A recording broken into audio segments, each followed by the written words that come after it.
Hello and welcome to this very special interview edition from bodyslam.net. My name is Mark O'Brien. I'm joined today by Alex Shelley, one half of the Motor City Machine Guns, former TNA World Heavyweight Champion. Alex, how are you? Thank you very much for having me today. Thank you so much for having me, and I'm doing well. Excellent, excellent. Listen, Alex, you're obviously hugely topical at the moment. You've just come off the back of a huge, unbelievably successful run as one half of the Motor City Machine Guns, as well as recently being TNA Heavyweight Champion. We've beaten the likes of Steve Macklin, Jonathan Gresham, Brian Myers, and so many more. Really incredible historic reign as part of that. But I wanted to just kind of chat to you today about your own career, your own kind of path trajectory to kind of what's brought you to the point you are today, where I suppose in your own words, you're excited by testing the waters out there at the minute. So when I was kind of researching ahead of this interview, I found it, something that was really, really cool stuck out to me was one of your initial trainers was Scott D'Amore. And obviously that's been somebody who's been really important to you throughout your career through TNA, or so maybe not important, but rather he's been consistent throughout your, particularly in your run with TNA, all the way through to the modern day where you've been the TNA World Heavyweight Champion under his reign. I was hoping you can kind of give us a bit of insight into in terms of both your relationship with Scott D'Amore from that early stage and to where kind of, I suppose where it's gone to now, from being one of your initial trainers to being your former, I suppose your bossman within TNA as such. Yeah, boss is the right term. When I first started wrestling, I was 18, and at that point, Scott had quite a bit of influence in the Metro Detroit area, the Southeast Michigan corridor of pro wrestling. And a lot of that was due to his connections. A lot of that was also due to his experience and the fact that he was a pretty successful promoter with the wrestling school. Therefore, to impress Scott at that point was high on my priority list. And eventually I did that. He invited me to train at his school, which was a complete honor. I trained alongside Chris Sabin and P.D. Williams.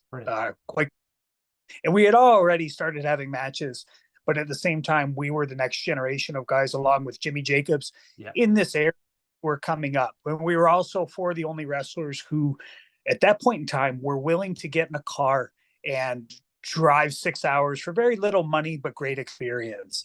And every weekend, some combination of us, and usually it was Jimmy and I, just ourselves quite a bit, were in the car making the rounds. And we were very fortunate to catch on at IWA Mid-South, at CW, Ring of Honor, we drove to many times.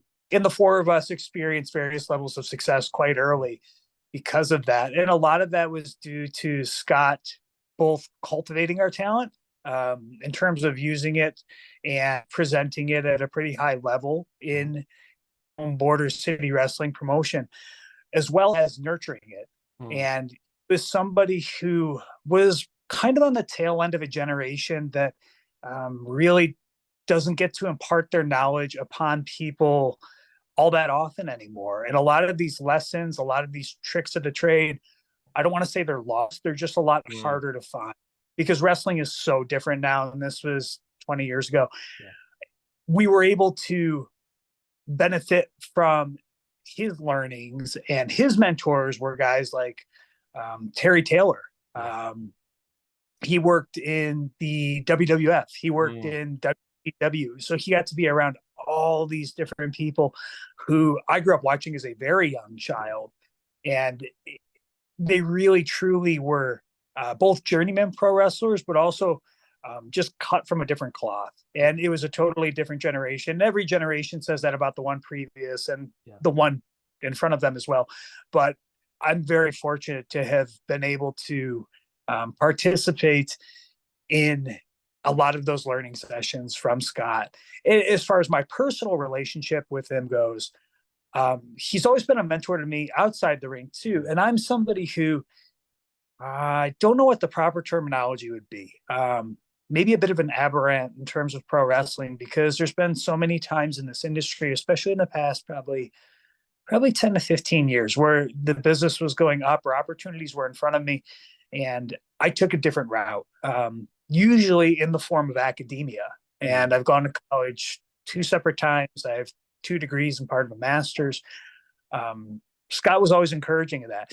And it wasn't necessarily something that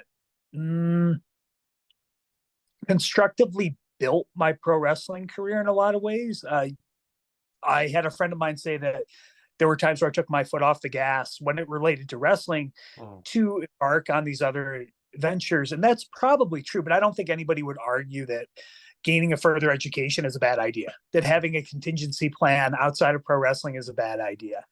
So it's just, you're damned if you do, damned if you don't. Scott was always encouraging of that. Gosh, I remember he wrote a recommendation letter when I applied for my program in business. That was years after that. I'd get recommendation letters to go to school for physio. He wrote one of those as well. And he was always supportive of what I wanted to do, whether that was wrestling or whether it wasn't. And very much like a patriarchal figure to a lot of us. I think that's part of the reason that so many people were sad within the TNA wrestling / Impact community when Scott left. And I've said this before, but they lost not just a boss that they loved and trusted, but they lost a mentor or a coach or a family member. And he hit on all those different cylinders for me. Yeah. No, I can completely empathize with that. You touched on so many really salient points there without that piece. One of the key things you said at the start there when you're talking about your journey through IWA, Mid-South, and CZW and Ring of Honor, you talked about being the next generation, but you're also part of Generation Next. You got to do some really cool things, particularly with Ricky Steamboat. Yeah, and that was something really, really cool. Like I really enjoyed personally looking back on. What was that like working with Ricky Steamboat when you guys then had to face like the likes of CM Punk, Ace Steel, Jimmy Jacobs as part of their team? What was that whole program from being such a young age, being thrown in such a deep end with a legend, and then other people of the similar age group was Punk and whatnot? What was that program like working with people of that ilk? Right. So my mentors when I got to IWA Mid-South, the guys that I really looked up to were Punk, Cabana, and Hero. And I had met them probably about a year and a half before I ever debuted at IWA Mid-South, because when I first started wrestling, I was doing anything I could, not just to be on shows, but just to be in the environment thereof. You can call it paying dues or grunt work or whatever you want, but I was more than happy to drive to a show and set the ring up and do security and take ring jackets to the back, set up the chairs, pick up people from the airport, drive them wherever they needed to go. You told me to do it. I was happy to do so. Punk, Cabana, and Hero were the hot indie guys who were getting brought up to Detroit. And they're probably about, I would say, 4 to 5 years older than I am. So certainly not a generational difference, but certainly they were seniors and I was a freshman, if you were to look at it in those terms. And I just really looked up to them because, again, I saw how they did it. They hit the road. They wrestled everywhere they could. And that was instilled upon me and Jimmy and Sabin and Petey as well. But especially me and Jimmy by then, because we were at IWA every weekend for a long time, or at least as much as we could be. So you flash forward, maybe a year or two, and now I'm in Ring of Honor, and Punk got me my job in Ring of Honor. And I'm wrestling Cabana, and I'm wrestling Punk, and I'm wrestling Jimmy Ace Steel. And by that point, I wouldn't say I was on their level. I don't think that really applies to anybody, right? Like you're always on. Yeah. But at the same time, I had been around them enough to know that I could go with them. I had that confidence.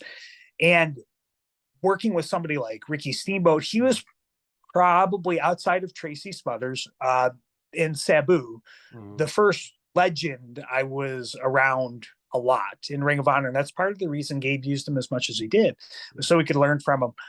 And he was quite educational in the back, right? So yeah, we're doing this angle where we don't want him there, but at the same time, I was more than happy to have him there. If I'm going to pull the curtain back enough. And it was both thrilling and surreal for a moment. It's always surreal for a moment until it's not. And I think that's one of the things that truly shows that you are meant to do this, is it's okay to be awestruck for a beat, right? Like I imagine anybody when they step into a new environment, no matter what it is, there's some nervousness. I'm sure if you measure the heart rate, it'd spike. But are you able to get the job done past that point? And if so, good. Then this is your calling, and you're going to be just fine. And I think that's what happened to me in those situations. No, it was awesome to kind of look back on, particularly like I'm a 32-year-old man. It was kind of very much the kind of type of wrestling that got me involved and really, really intrigued into wrestling. As I said to you off air, the first wrestling show I ever saw live was you competing in Dublin back in 2009 as over 2 nights. It really, really inspired me personally to go and pursue that later in my own life. So I really appreciate that. So following then kind of that stint with your Ring of Honor and IWA Mid-South and CZW, then really made your kind of self a household name within TNA. You first came into TNA, you had a really quirky spot. I would put it, perhaps, but not just part of the exhibition, but also within like the Paparazzi productions with Kevin Nash and whatnot. What was that like again, as somebody so young to be under a learning tree such as Kevin Nash and people backstage as Dusty Rhodes, but you're also being exposed and put into an environment where you're out of your comfort zone and you're having to try to do different things, such as that Paparazzi production. What was that like for a young talent such as yourself? Yeah, I was actually starting to gain quite a bit of confidence at that point. Part of it was because, and this happens to so many young wrestlers when they step into a bigger company, they tend to spin out. And what I mean by that is everybody, if they're good, especially, wants to help them. And it's coming to a good spot, but you end up getting so much advice that oftentimes people forget what made them special in the first place, because you can't serve every master. It just can't. And there's a way to definitely apply advice you're given. But if we are to look at it from a mathematical standpoint, if you apply one, maybe two variables per match that you've not used before, you can probably deduce what went right, what went wrong. If you start to make it overly complicated and it goes from algebra to trigonometry, then it's going to be a lot harder to decipher what you did right and what you did wrong. Certainly, when you get feedback, often it comes in the form of you either did great or, gosh, you should have done this. And you did great does nothing for anybody, but at the same time, you should have done this is one thing. But if you hear that 6 times because you did 6 different things of what truly worked in the first place. So that definitely applied to me when I first came in 2004. And that's part of the learning curve. By the time Dusty got the book, as all bookers do, they will often take the company in a new direction. And usually that's why bookers change, right? Because the company is going to go in a new direction. And you can fault bookers for making things radically different or using different wrestlers.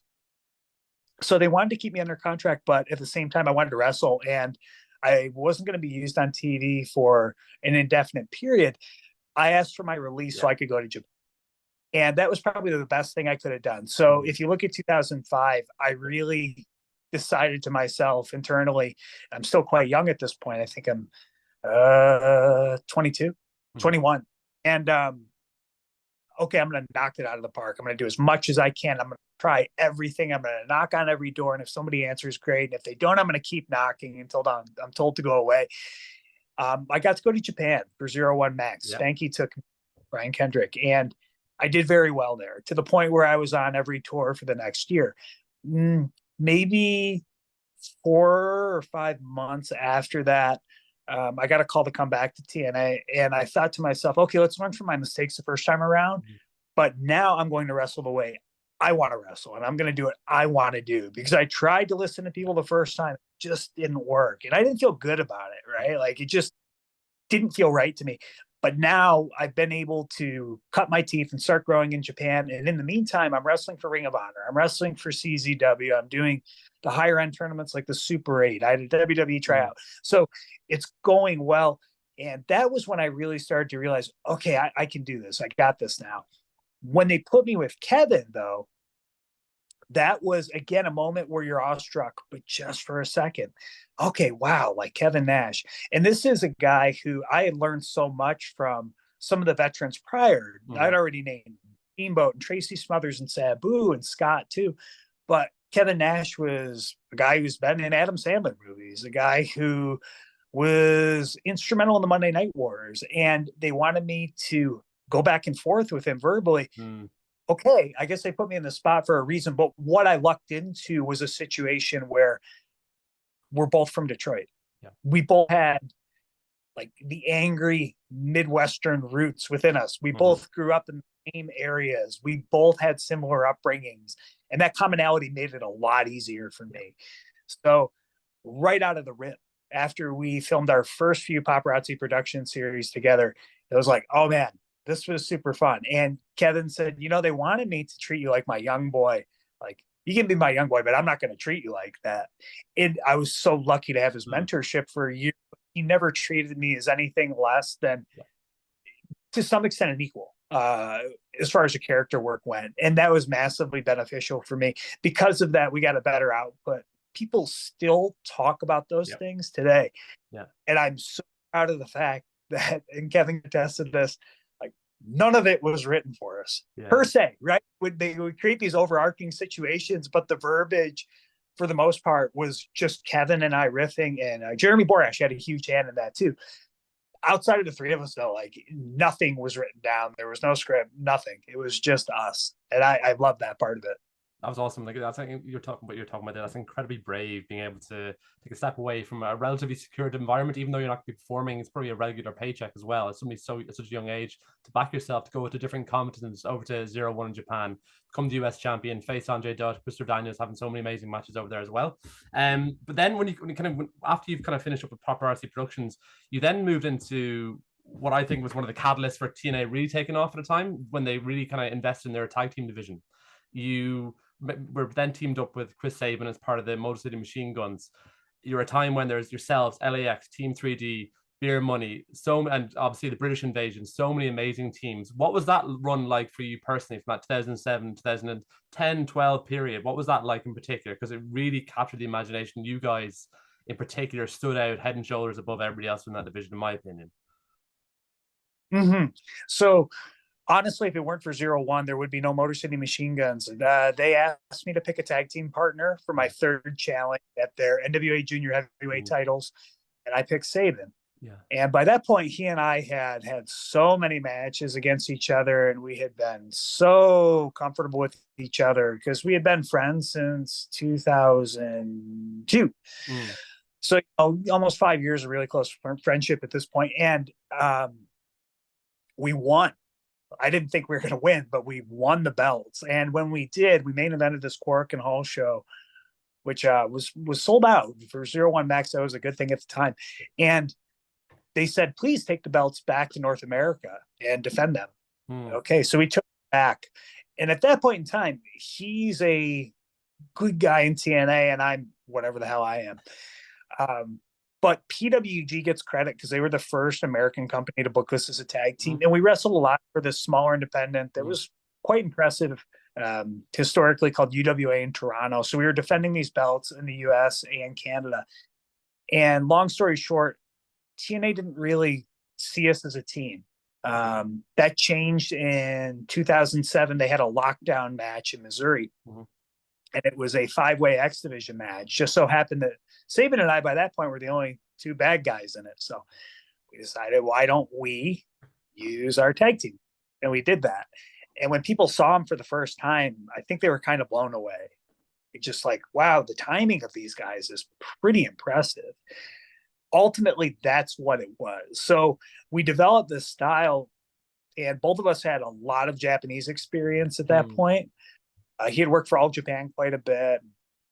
We were no stranger to that part of the world. But I think ultimately we ended up changing the style because we were so much smaller than all the other tag teams. And it became a mentality of, we'll hit them 4 times before they even hit the ground. Right? No pun intended. But I remember Doug Williams kind of goes, yeah, that's why you guys are the Machine Guns, right? Like a rat-a-tat-tat style. And I was like, oh, yeah, I guess you're right. But we had so many great teams to work with, learn from, too. And I look at the TNA tag division, it was never especially thick. Same time, we went through it for probably about 3 years, and we just all of them, right? So we learned so much from Team 3D and got to wrestle LAX, and I think the Rock and Raven faction were incredibly underrated. Jimmy Rave was one of my best friends. We had really good matches with them, and then they put Beer Money together, and that was something special for us for quite a while. We were relatively instrumental in getting the Young Bucks a tryout for TNA, and we had their first match there, to where TNA literally came up to them right after and said, we want to sign you guys. Like, well, of course you do. They're Young Bucks. They were awesome. And there were so many other teams along the way, but you mentioned the British Invasion too. I think Doug Williams is like pound one of the most underrated pro wrestlers as far as mechanics go, and Nick Aldis is just something special in very different ways than Doug. And it was really, really right time, right place, and being very different than anything else that was out there, which TNA gave us a platform to be. Yeah. So it was funny, like off the back of that kind of run, particularly up to about 2010, yourself and Chris obviously went on your kind of different paths briefly. You said you're talking about you upskilled yourself, you went off to Japan, you formed the Time Splitters. But I just wanted to touch on how special has it been this last kind of 2-year run, I suppose, when you're kind of reunited with Chris, you're going to get the flowers you've deserved. You've also got to be world champion in a singles division while he's the X division champion at the same time, also finishing up with TNA, essentially going out as tag team champions before dropping the belts in your last match. What has this last run with TNA meant to you personally? Oh man, it was massive. So I went to medical school, and we were together in Ring of Honor for a couple of years there. I was doing both. I was in school full time and wrestling for Ring of Honor, and we got the tag team titles there. We did okay with them. But eventually my contract ended in 2018, which I knew it was going to. I had all orchestrated this ahead of time, and it worked out perfectly. So our clinical started in May of 2018, and you have to do those for many months, and then you have to a board exam, right, to get your medical license. So yeah, I was effectively done in pro wrestling. Never planned on retiring, but I also didn't know what's going to happen. I never presumed to. And Saban wrestled for Ring of Honor on his own. I got my medical license, and I came back to wrestling in 2019. I contacted Ring of Honor, said I'd like to come back here first because they put me through medical school effectively. And my 2019 was really good. I never went back to Impact, and I started to get some confidence on higher level independence. And I coached at the WWPC. I ended up early 2020 working for NXT, and then the pandemic happened, right? And at that point, even though I had offers on the table from different companies, I didn't know what was going to happen. But I did know that the entertainment industry was going to take a hit, and it did. It truly did. I personally value giving. I very much feel like I do better in life when I'm connecting with other human beings and helping them in any way I can. That'll always be a part of me. Like, I've grown into that role. And my job was both stable financially. I worked all through the pandemic, and it allowed me to do that. And I ended up coming back to TNA for a little bit. I was extremely cautious with the COVID precautions. Eventually, when they ended up rolling out vaccines in the US, my company mandated I had to get one, and I had to step away from wrestling again. And it just is, right? Like, it just was what it was. That's a long way around to say by the end of 2021, I come back again. And this time I basically had to claw up from the ground up because Impact was full, and like the spot I had was gone. That happens in wrestling. Like, it'll disappear very quickly. Not to say they weren't going to use me again, but like the role I was in was no longer there. So when I ended up coming back to Impact in 2022, this time I really had a different mindset and like a different appreciation for everything, even more so than when I came back from medical school. And I think part of that was because of the pandemic. I realized how quickly things can be taken. So I thought, you know what, I'm just going to bust my ass. And in 2022, this sounds ridiculous, but I have stated this before. I had eight, like before 9, after 7, 8 days off the whole year. Because I ended up working 40 hours a week, if not more, in physio, and combined with travel and wrestling. And I had over 100 matches that year. I stretched myself as thin as I could. I just wanted to see what I could do. And I wanted to do this because I loved both jobs. So that's the only way I survived it. People ask, and it's like, the only way I could do it was because I really liked both of them. That's it. Signed with Impact in 2023, and then became world champion. And along the way, Saban and I reconnected. We're winning the New Japan Strong Championships. We're winning the Impact Tag Championships. We're winning the GCW Tag Championships. there's other ones out there too. We're having these really great experiences, and we've changed as a team. And our styles are very different now. The way we approach tag team wrestling is very different now. And ultimately, to reconnect with him at that point, because we had done so many singles matches on our own, it 100% made us a better tag team. 100%. We just had so many new tools we could use. We just viewed things differently, been in these different situations. But that was truly where I feel like our best work was probably within the past 2 years, if you were to take a look at it. And that was very special to me to see, like, yeah, we can still grow. Like, you never stop growing, right? Everybody who brain cells to rub together knows that you shouldn't. But it was nice to see it happen so rapidly and like so dynamic. And then to see him still continue, he's one of my favorite wrestlers, right? Like, there's only maybe like 10 guys that I'll go out of my way to like really truly watch. And like Saban's one of them. He's just so good. He's unbelievable. No, that your piece there about getting more from giving than anything else, like, hugely resonates with me. That's really nice to hear. You've been hugely giving your time with me. I've just got 2 quick follow-up questions. You touched on earlier just with Scott D'Amore leaving TNA. What was that like in that transition period with Anthony Ciccone coming into TNA?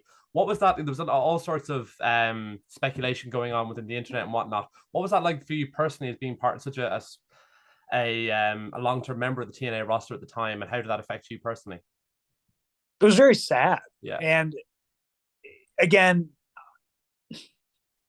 the sense of loss was quite strong. Yeah. The other thing that I had experience in, but not as many other people did, there were a handful of us who we've been through these situations where the booker has changed. And it's scary if you've not been through it before, because you don't know if your livelihood's going to be taken from you. I feel like TNA and Anthony and Ariel did the best job they possibly could. And of course they're going to do the best job they can. They got handed a hot product. My heart still went out to a lot of my friends who were just so distraught and so upset, and they didn't know what to do. And it's scary because it's unknown. As human beings, we're not good at predicting the future. I think I had to talk a lot of people off a ledge, and I was happy to do that, right? Because that's what, you do for your brothers and sisters. That's what you do when you're part of a team. And I think everybody's done really well with it. I've been gone for a minute, but even on the back end of it, when we were there, it's not like anybody didn't do their best. It's not like anybody said, I don't want to play anymore. Like, everybody went out there and killed it. And I think that's really cool. And these things are going to happen in life. I have been fortunate enough to not only have it happen in wrestling, but have it happen in the workforce too, right? So the company I worked for in Physio was part of a much greater medical company, and we had 2 management changes, and everybody gets shook up. It doesn't matter if you're a pro wrestler or you work at the pencil eraser company, right? It's scary when you don't necessarily know what's going to happen next. But I think everybody's done really awesome with it, and I'm proud of them. I'm proud of everybody. Yeah, like, uncertainty can cause, particularly when it's coming to somebody's livelihood, always going to cause kind of friction and whatnot, and speculation in particular. So just last question in closing, you touched on it earlier, but your time in NXT when you did debut in the Dusty Classic with Kushida as part of the Time Splitters. You also, as part of your run with your reuniting with Chris Sabin, you also appeared at AEW All Out. But I won't ask like where your future plans are or where you're going to land next. But I would love to know, is there any particular tag teams you got your eye on for future opponents across any company across the world? Any dream matches you have left in your bucket list at this stage? I wouldn't say it's dream matches necessarily. It's more so just kind of like, we're happy to tackle anything new. Where we're coming from in TNA, Sabin and I, we've done everything there is to do there. Everything to do. So it's time for somebody else to step up and become the new Motor City Machine Guns for that company. For us, it's time to be the Motor City Machine Guns somewhere else, wherever that may be. And I just feel so fortunate to be able to wrestle for a living. To be totally honest with you, it doesn't give you a great answer to your question, but at the same time, again, having the viewpoint that I have through my experiences, and certainly working in physical medicine, all of this can be taken away so quickly due to no fault of your own. You could be stopped at a stoplight and you get branded, and wrestling's out the window. You might not be able to walk. And I've seen so many people who just killed to have a single solitary pro wrestling match. Yeah. They trained for years just to do that, and they never hit that litmus. So honestly, just to be in the situation I'm in, I'm very, very grateful. That's amazing. No, like, listen, if they're on your radar whatsoever, just tag team's my thing. Tag team wrestling is very much my kind of flavor of ice cream, as they call it. If you've ever seen the Greedy Souls over here in the UK, they're an independent tag team, Brendan White and Danny Jones. They're absolutely incredible. I think they'd be incredible against you guys. And I'd love to see you guys against Grizzly Young Veterans again at some point. They'd be incredible. I'd love to see that on any platform, in any company, all around the world. And Alex, listen, you've been incredibly giving your time. You've been incredibly forthright as well. And I really do appreciate everything you've done for us. Thank you so much, man. I really had a great time. No problem. No, appreciate it. Listen, thanks very much for everybody for listening. Catch you next time.